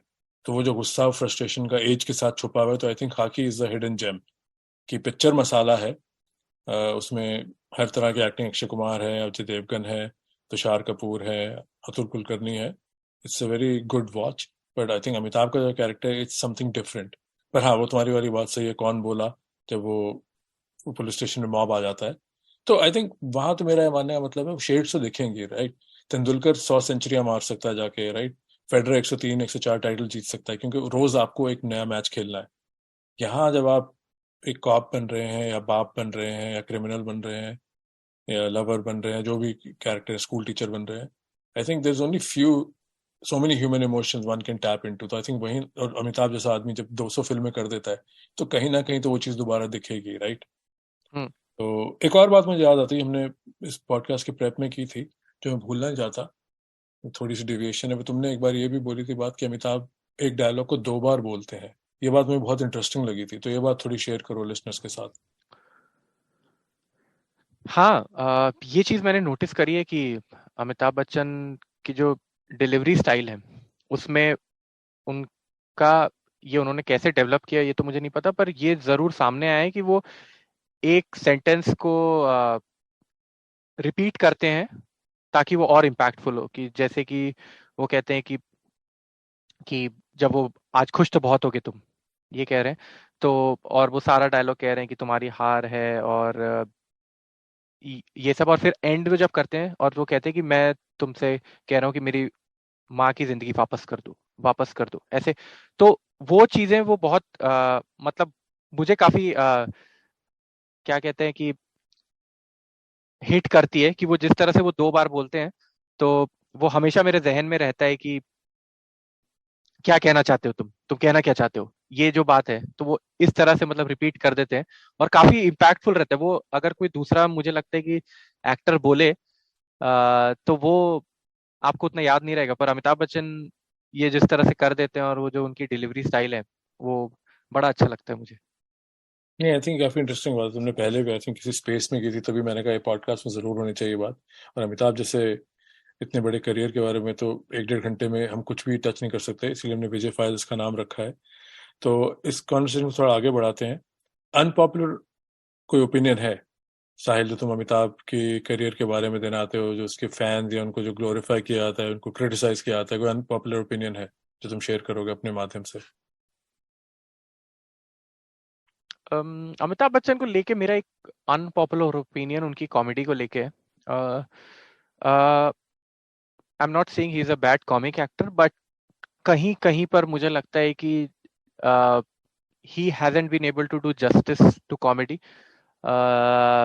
लाइक चुपके चुपके हो गई, जहाँ पे मुझे लगता है कि थोड़ा सा वीक है उनका परफॉर्मेंस।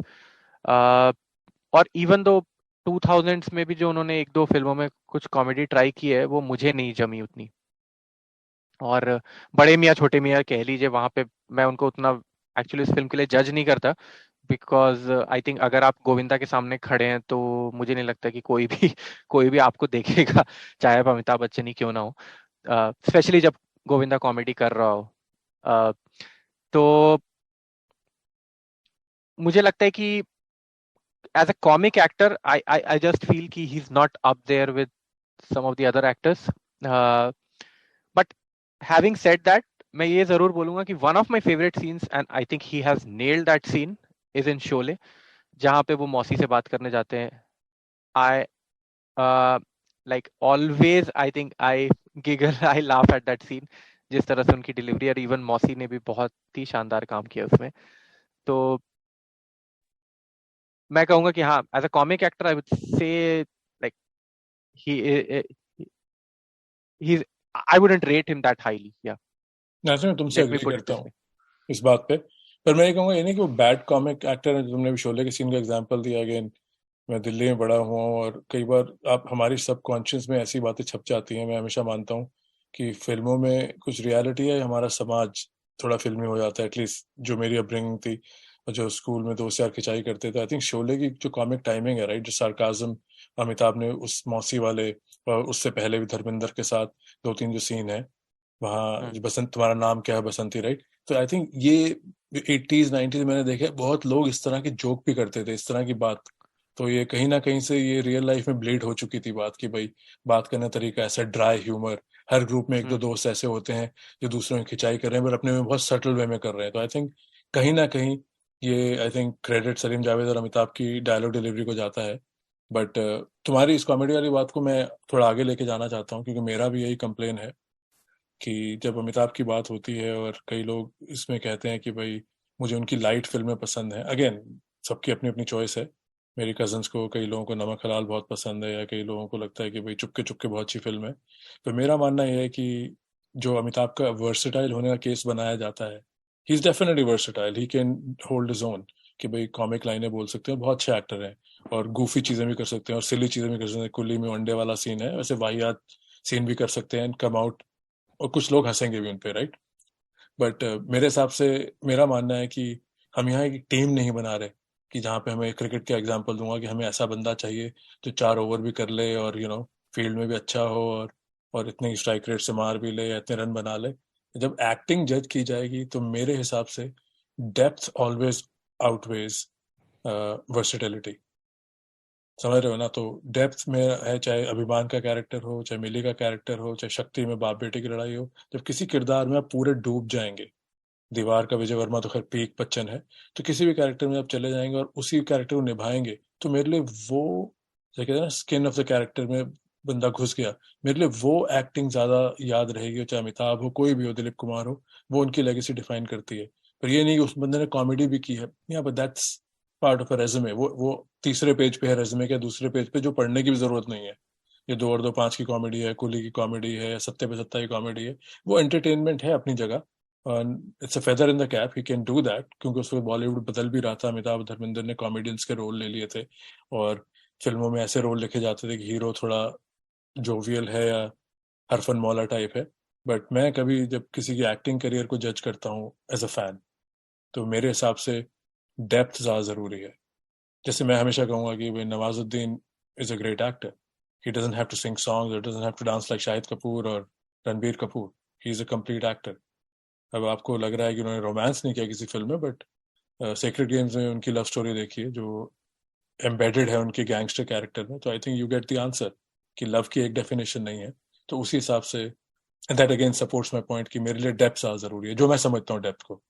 मैं नहीं कह रहा कि मेरे डेप्थ से कोई बहुत गहरा ताल्लुक है, बहुत ज़्यादा गहराई में मुझे पता है, तो जितनी फिल्में बार बार देखी हैं, मेरे लिए किसी कैरेक्टर या किसी एक्टर को रेट करना है तो मैं हमेशा वर्सिटैलिटी से ऊपर डेप्थ को मानता हूँ, और अमिताभ ने उस दौर में बहुत डेप्थ दी है। एग्जाम्पल ले तो वही बात है कि आप जगजीत सिंह और आप मोहम्मद रफी को अगर कंपेयर कर रहे हो तो आप कहें कि कौन ज्यादा वर्सेटाइल है। तो ये पॉइंट मुझे लगता है एक्टिंग में भी वैलिड है कि आप जो आप रोल्स कर रहे हैं वो आप कितना बखूबी निभा रहे हैं। बाकी वो तो आपके कहीं ना कुछ तो लिमिटेशंस रहती हैं एज एन एक्टर, जो आप फुलफिल नहीं कर पाएंगे।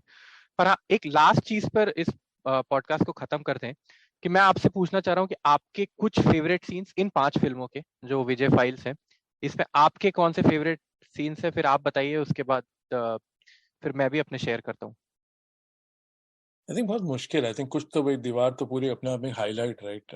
मैं कितनी बार तो उसको हाईलाइट्स की तरह ही देखा है, खाना खाते हुए वो हाँ सीन लगा लिया यूट्यूब पे, या ये सीन लगा लिया। आई थिंक वो मैं तुम सबका यहाँ इंतजार कर रहा हूँ, जिसपे तो तुमने इतने जिफ वगैरह ही बना दी, वो तो विदाउट सेइंग है ही। अब हाँ जबरदस्त बार बार देख के एक वो सीन है जब इफ्तिखार बोलता है जयचंद को कि ये वही लड़का है, राइट।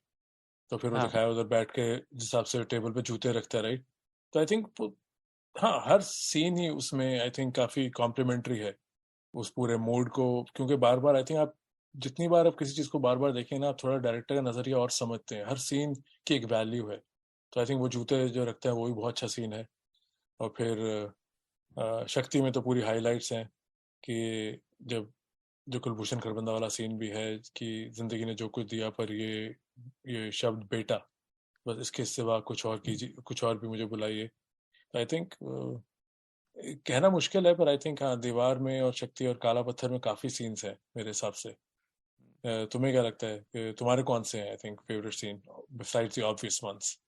अ, एक जंजीर का सीन है जिसकी हमने बात नहीं करी, जहाँ पे वो एंगर दिखाता है कि जया बच्चन उसको कहती है कि हम ऐसे पर्दे लगाएंगे घर में, और फिर वो जो एक गुस्से से वो उसको रिप्लाई करता है कि हाँ हाँ हम घर में खूबसूरत पर्दे लगाएंगे, लोग मरते हैं तो मरने दो, लेकिन मैं वादा करता हूँ कि हम खूबसूरत एक घर बनाएंगे और यही होगा। और फिर वो एंड में यहाँ पे भी वो जो मैंने रिपीट वाली बात, यही पे यही होगा माला, यही होगा, ऐसे वो करके एंड करते हैं। तो वो बड़ा मुझे अच्छा सीन लगता है कि even though it's not a very popular scene, but Amitabh Bachchan has shown कि हाँ कि क्या रेंज है उनकी वहां पर।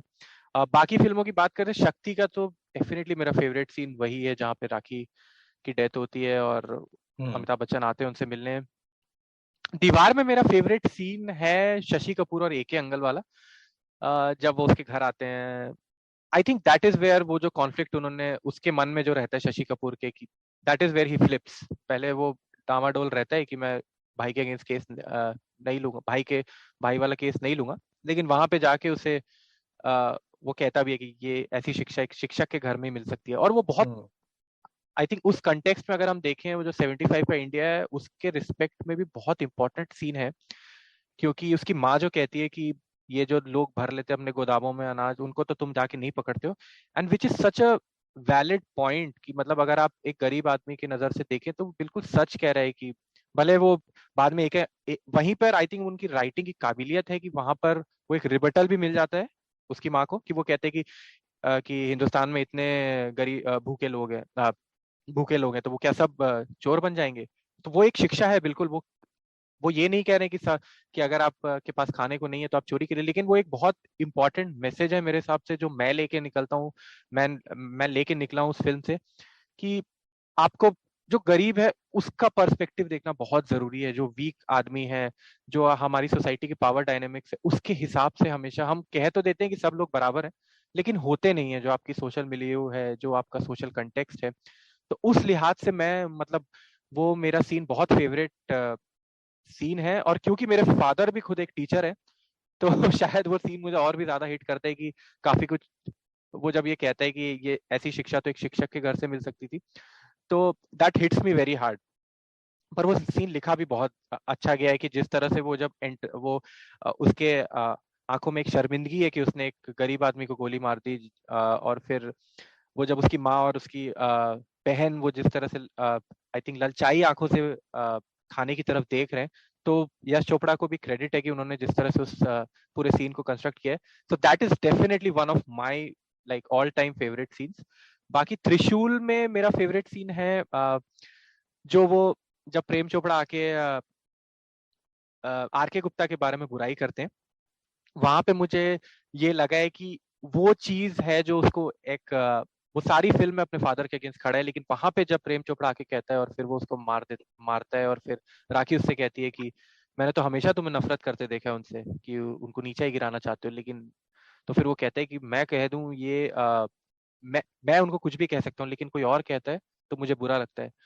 और मुझे ऐसा लगता है कि रियल लाइफ में भी ऐसे ही होता है, कि जब जो आपके फैमिली मेंबर्स होते हैं या फ्रेंड्स होते हैं, कि भले आप उनकी कुछ कमियां, क्योंकि हर इंसान में कमियां हैं, आप निकाल सकते हैं, लेकिन अगर कोई बाहर वाला कह दे कि अगर मेरे फादर में ऑब्वियसली कुछ फॉल्ट्स होंगे, या मेरी वाइफ में या मेरी मदर में, मैं उनको जरूर कह सकता हूँ कि आपने ये चीज गलत की, लेकिन अगर कोई बाहर वाला टोकता है तो आई गेस हम सबको बुरा लगता है, और वी वुडंट वांट दैट। तो वो चीज अगेन इसमें बार बार जब मैं सीन की बात करता हूँ, आई थिंक लिखाई की हमेशा तारीफ होनी चाहिए। और अगर काला पत्थर की बात करें तो एक मुझे जो बड़ा सीन आई थिंक उसमें, वैसे कोई ऐसा बहुत कोई स्टैंड आउट सीन नहीं है, क्योंकि सारे stand out dialogue Shatrughan Sinha के, बट हाँ दो चीज है जहाँ पे वो कहते हैं कि my pain is my destiny, Amitabh Bachchan, और एक और है जहाँ पे वो कहते हैं कि आदमी हिमालय से तो गिर के उठ सकते हैं, लेकिन लेकिन एक बार खुद की नजरों से गिर जाए तो फिर वो उठ नहीं पाता है। और ये जो चीज फिर मैं भी शायद सलीम जावेद की तरह टाई करूंगा कि ये चीज वो दीवार में भी रहती है, कि वही है कि सत्यन कपूर वो एक बार अपनी नजरों में गिर जाता है, and he just takes that train journey and he never comes back. तो हाँ, ये मेरे कुछ फेवरेट सीन्स हैं नहीं, इन अच्छे पांच सीन है। और मूवी मुझे लग से। रहा था अमिताभ के सीन्स की बात करें तो हंगल और शशि कपूर का सीन तो आई थिंक काफी आइकॉनिक सीन है, और वो दीवार का काफी, जो तुमने कहा कि काफी मेन सीन है, जहाँ पे शशि हाँ कपूर तो को टीचर की शिक्षा मिलती है। हाँ जी। मुझे एक सीन और, मैं नहीं कहूँ मेरा फेवरेट सीन है, पर अगेन वही, अभी मैंने त्रिशूल इस पॉडकास्ट के साथ दोबारा देखी थी, तो I think may be mature audience की वजह से अब मैं नहीं कि मैं मेच्योर हो गया हूँ, पर आई थिंक अपने हिसाब से मेच्योर हूँ जो पहले था। तो मुझे वो सीन काफी, अमिताभ का एक डिफरेंट सीन लगता है, मैं नहीं कहूँगा मेरा फेवरेट है, पर जिसमें वो शशि कपूर की कार की चाबी लेके हेमा मालिनी को लंच पे ले जाते हैं, राइट, और फिर शशि कपूर यस। वहां आते हैं और जब चाबी गिरती है फिर अमिताभ शर्मिंदगी और गुस्से में जो उठते हैं वहां से, राइट, दैट्स ऑल्सो हाँ। An exit only Amitabh can make. But yes. I wouldn't say it's my favourite scene, but that's part of the package कि भाई बंदा हर तरह की शेड दे सकता है उसमें। वो morally he is flying below the radar, वो गलत कर रहा है, आर के गुप्ता से अपने भाई से बदला ले रहा है, शेखर से, बट वो सीन भी आई थिंक एक स्टैंड आउट सीन है, हिडन जेम है वो भी, क्योंकि बाकी तो आर के गुप्ता मैं आ गया हूँ, और गंगू तुम आज के बाद भंडारी को नहीं जानोगे, मतलब क्लीशेस तो बहुत हैं, बट एनीवे। हाँ, बट एक आपने जो आप कह रहे हैं कि अमिताभ बच्चन का सीन, तो दीवार का अगर आप कहें तो जैसे कि आपने भी कहा कि पूरी हाइलाइट्स ही है वो, तो मतलब 20-25 मिनट, पर एक सीन है जो कि मैं अपने फ्रेंड्स को और आपको भी मैंने बात कही है कि वो जो सीन जहाँ पे वो बिल्डिंग खरीद रहे हैं और वो कहते हैं कि आपको सौदा करना नहीं आता है, और मैं हमेशा ही मानता हूँ कि मैं थिएटर में अगर वो पिक्चर देखता तो मैं जरूर सीटी बजाता उस सीन पर, कि जिस तरह से वो सीन है कि वो कहते हैं कि आपको माफ कीजिएगा, आपको करना नहीं आता, आपने और मांगे होते तो मैं और दे देता, और ऐसी क्या खास बात है इस बिल्डिंग में, तो कहते हैं कि मेरी माँ ने ईंटें लगाई थी। तो आई थिंक बहुत इम्पैक्टफुल सीन है मुझे लगता है कि वो अमिताभ बच्चन का मेरा फेवरेट सीन होगा दीवार का। I think at this point हम लोग इस पॉडकास्ट को रैप कर सकते हैं। आई थिंक काफी फिटिंग एंड है, क्योंकि दीवार में निरूपा रॉय भी हीरो है, अमिताभ भी हीरो है। आई थिंक फिर देखी जाएगी दीवार, बट साहिल मजा आया पॉडकास्ट करके, होपफुली सुनने वालों को हमने बोर ना किया हो, पर लेट्स सी। हाँ बिल्कुल, अच्छा लगा बात करके, और देखते हैं कि क्या फीडबैक आता है। नहीं, बात तो बहुत बार की, अच्छा लगा, थोड़ा नर्वस लगा, रिकॉर्ड करके ये चीजें डालेंगे। मैं तो कह रहा हूँ अभी डीएम्स में करके शेयर करो, अगर 5-10 लोगों को अच्छी लगती है तो फिर ट्विटर पे डायरेक्ट शेयर करना। चलो, thank you everyone for listening. Please give the feedback, negative हो पॉजिटिव हो, दोनों साहिल के अकाउंट में डाल दीजिएगा। Thank you, bye. जब तक बैठने को न कहा जाए शराफत से खड़े रहो। ये पुलिस स्टेशन है, तुम्हारे बाप का घर नहीं। मैं आज भी फेंके हुए पैसे नहीं उठाता।